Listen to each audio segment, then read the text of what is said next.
Alright, I'm recording. Okay. Hello everyone, I'm back after so long. It's time for another Guess That Grade thing. So, I can't even remember the last time I did one of these. I think it was the gold label one. The ones where I got 2 gold labels. Alright, well anyway, so I have 4 books today. They're mostly from the Silver and Bronze Age. So, and some of them look really trash for what they are. This might be one of my, I'm going to say, controversial episodes. Because one of these books has some serious subject matter. But let's get started. So, let's see if I can. Alright, let's see if I can do this still. Alright, hold on. Alright. For our first book, we have. Oh, alright, this is a Neal Adams iconic cover, Superman breaking out of chains. As I recall, yeah, there's some real, like, that corner is pretty trashed. Oh, I'm looking at the year. I don't think I can see the grade. This is Superman 233 from 1971. And again, it has a classic Neal Adams cover. This one's pretty well sought after, but I'm pretty sure the one I have is probably one of the not greatest conditions. I'm going to be optimistic, and I'm going to say it's a 3. I'm not sure how much that corner being just in terrible condition is going to make it. So, alright, we're going for a 3. We have a 3. Wow, that was good guessing. So we have a 3. I'll try to adjust my light so it's not. Yeah, that's the problem with comics. They're, like in these cases, they're always is a reflective thing. So this is Clark Kent becomes a newscaster.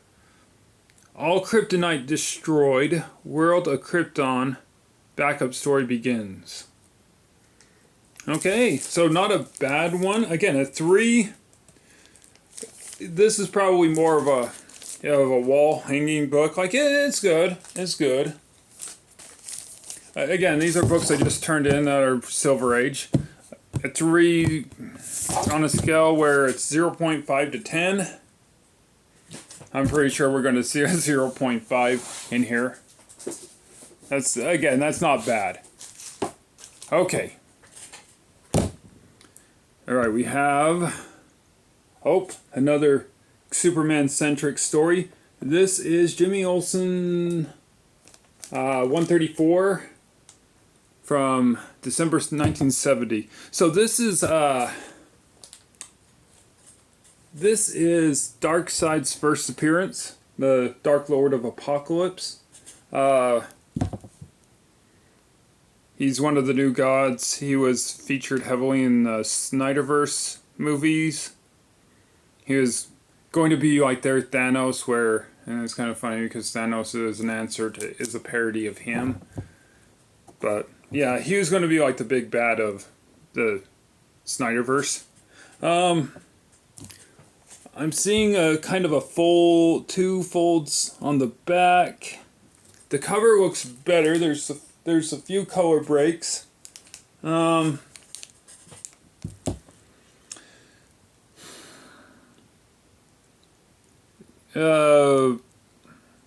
not too bad. The cover presents pretty nicely.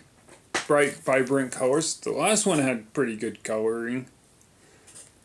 I'm going to say a 5. A 4.5. Alright, not bad. I was only half a point off. First appearance on Darkseid, cameo on last page. So this is actually a cameo. It's hard to tell which cameos are. Like, cameos are weird where some cameos are the money book, other cameos are not the money book. Or, their first full appearance is more valuable. Alright, I think I know what the next one is. Alright, so the next one there's going to be a bit of backstory, because this book is not a part of this. This is just a book I just happen to have gotten between now and then. So this isn't one where I'm going to guess the grade. It's just going to be, so if you're looking at this is Coming of Galactus. It's the first appearance of Silver Surfer, and on the last page there's Galactus in cameo. So that said, I'm going to set that right there. And bear in mind, this is a 0.5, so this book is not in the best condition. The cover looks okay. There's just that edge right there is not... That's not a neat edge. It's pretty ratty. Now, the goal of the next book is, can the next book beat this 0.5? And it's kind of ironic because that's this one. Oh, and this one, The Coming of Galactus was Fantastic Four number 48. This is Fantastic Four number 49. This will be the first Galactus in full appearance of Galactus. We're trying to beat a 0.5 with... It's just a competition if my 49 can beat my 48, and I think it might. This actually doesn't look nearly as bad. The edges are, there's a lot of color breaks on this. And again, these books are from the 60s, so, and with these books being like they are, I think I looked at Fantastic number 48 in the highest grade they had on Go Collect. It was $33,000, I believe. So, there's two sayings in comic book collecting, and they kind of, one is, you're buying the comic, you're not buying the grade. Because if you're trying to buy the grade, you're going to spend a lot more money. And no grade, low grade is better than no grade. So it's better to have the books than in a bad condition than to not have them at all. All right. So again, this this Galactus storyline, and I believe this concludes the Galactus storyline. So I have both halves of it, but. So we're going to try to do better than a 0.5 on this. I'm actually pretty optimistic this will be the 0.5, but we'll just have to see. Alright. A 2.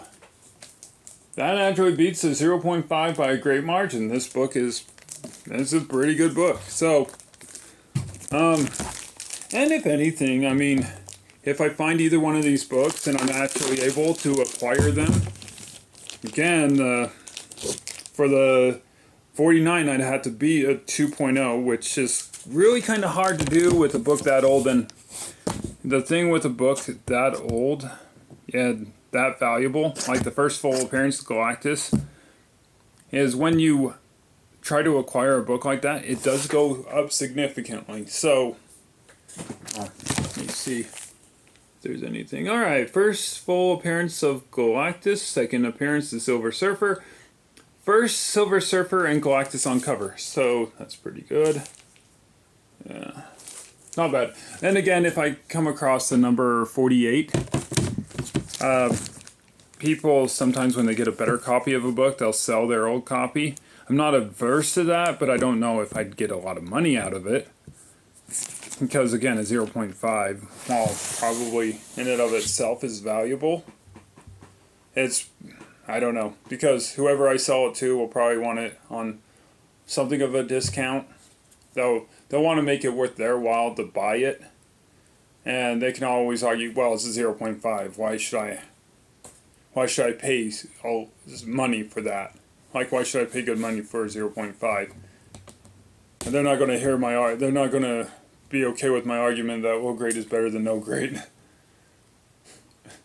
All right. The next book is probably the most one of the more controversial books I pulled. I've ever had graded.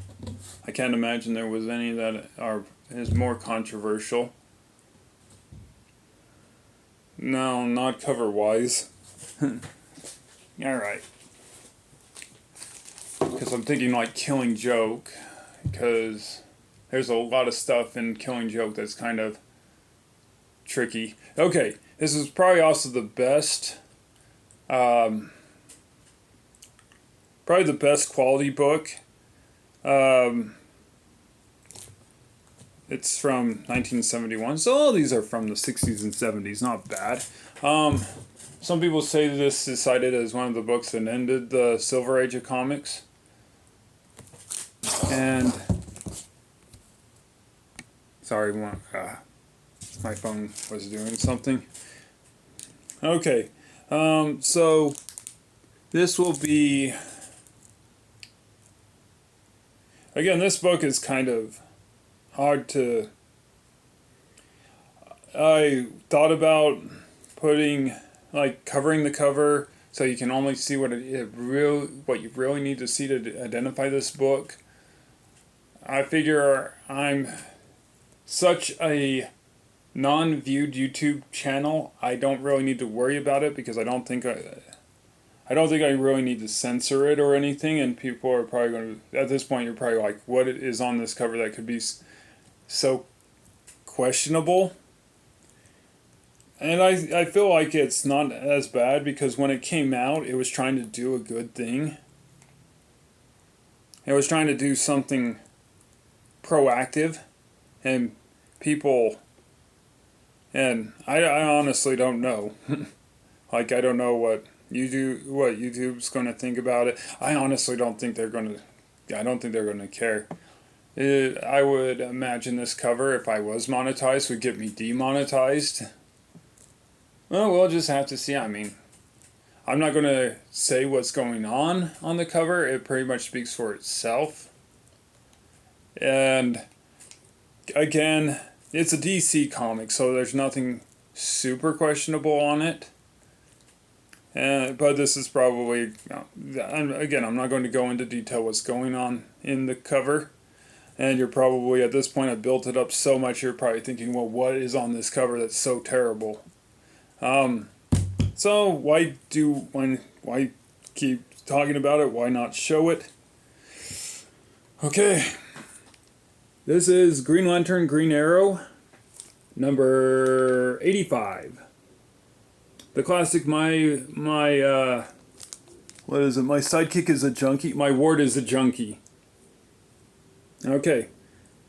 I'm not going to go into details about what's going on there. It's pretty self-explanatory. It is, I'm going to say it's an anti-drug message. Back then, Marvel and DC were trying to put out anti-drug messages in their comics. And Marvel and DC were doing the Comic Book Code Authority. And back in the day, if the Comic Book Code Authority they only wanted things that were suitable for young readers. They were, you had to be the bastions of good taste in that. And you'd think, and I know it was Amazing Spider-Man. I think it was one of the Amazing Spider-Mans that was leading up to the death of Gwen Stacy, where they had an anti-drug message, and Marvel didn't, and Comic Book Code Authority wanted them to stop it. This one is from the storyline Snowbirds Don't Fly. This one was also given the same, because the Comic Book Code Authority didn't care if you were trying to sell an anti-drug message, because all they heard was drugs. And you can't put drugs on the cover. But, so, and it's funny because DC and Marvel were both saying, but we're telling people not to do drugs. And they're like, well, you're showing drugs and you're mentioning drugs on the cover. So, yeah, so this is a classic cover for Green Lantern, Green Arrow. This storyline has implications on Green Arrow's sidekick, Speedy, for years to come. Because this is like when you discover he has a drug habit and he doesn't, and he goes through stuff. I mean, it's a good storyline, and I encourage reading it because the anti-drug message is what matters about this.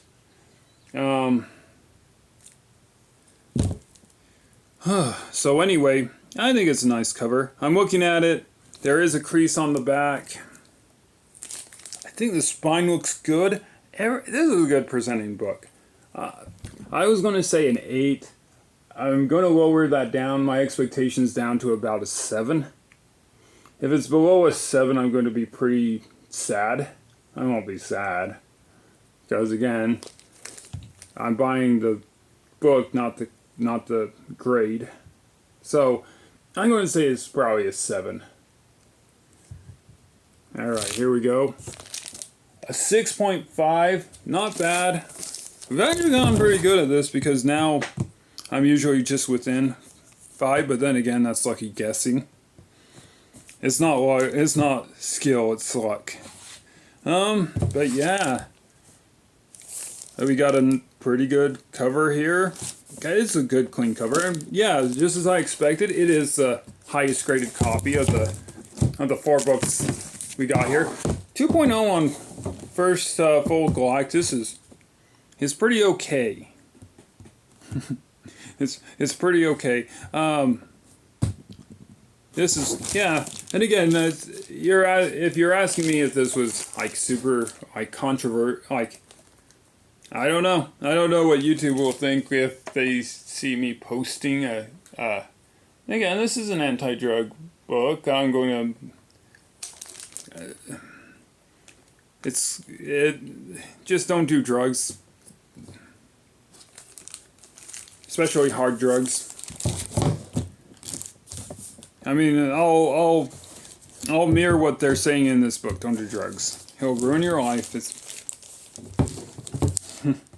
But okay. So not bad. Again, we did okay. Are all these books the best books? Like representations of these books ever are the highest grading copy? I can go on CGC's website right now and they'll tell me how many more better copies, because here's a cool thing. There's a QR code on the side right there that will tell you, hey, this is your book. This is it's your grading notes. So, and it'll tell me how many copies are better than the ones I have, and I would imagine there are so many better ones. But these are really, really good for Silver and Bronze Age. I think Superman's Pro. Actually, I think maybe only one of these is from the Silver Age. I'm thinking only the Fantastic Four. I kind of forget when the Silver Age actually ended. I think it ended in the early 70s. But not bad. Not bad at all. I mean, first full appearance Galactus. First Darkseid. The classic Superman. 1. If I find and again, I guess if I find better copies of these books, I'm okay with maybe selling the ones I have. It would be, I don't know who I'd sell them to. And again, I'm not saying this is me advertising I'm selling these, because I'm not. But if I find a better copy, maybe I'd probably just take it down to my local comic book store and ask them how much they'd take for it. They probably would say $5. Then I'd be like, I don't know. Maybe I'd just keep them. It's okay to have multiples. It's not like they make more of these. They'll do remakes of them, but you know, these are the originals. Oh, and on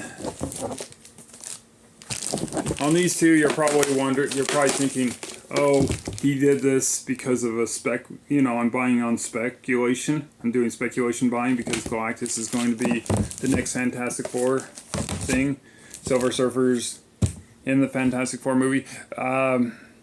That's not really the case. The timing is pretty good. And maybe it's a subconscious speculation buying. Maybe I did kind of buy them. I didn't buy them because I thought they were going to be valuable. I bought them because I was afraid they were going to go up in price and then I'd never be able to afford them. So it's not, I didn't buy the Fantastic Fours to make money. I bought them maybe because of my, I might have, because I really do like Galactus. I mean, I'm a fan of Galactus. And, you know, this is classic Stan Lee, Jack Kirby. So, that's pretty much it. I'm not sure if any of these books are actually worth it. Like, if these are like multi-$100 books. I don't think they are. But, like, I don't think this is like just bank. I don't think this is piles of money. It's just, again, it's low grade being better than no grade. So I'll crunch the numbers and see how I'm doing on this. I don't know when I'm going to post another video like this. I think I got a good, reliable comic store to turn in my submissions to. I think the next one is ambitious because I kind of want to turn in a whole series. Well, not a whole series, but key comic books from a certain series. I want to see if I can. I think the math is, like, right now I would turn in like upwards of 10 books, and again, it's not cheap turning in books, so I would have to have the money to do it, and maybe I don't know. Maybe I can turn in 5 at a time, but I kind of want to. And even without those 10 books, I want to turn in. I have several key comics I've collected over this length of time. And at this point, I don't know if maybe keeping them raw is better than getting them graded. I don't know. I've heard a lot of people just don't even bother grading books anymore. But it's it's a thing I do, so I'm not sure. But if I do, I'm thinking I'll turn in like 10 books. I'm going to see if I can turn in 10 books. They'll all be modern, so they won't be as expensive as sending in these books that are 40, 50 years old. With that said, I think that just about does it. Again, I'm going to crunch the numbers on these and see what's up with that. But thank you for tuning in. I better get moving. But thanks for tuning in.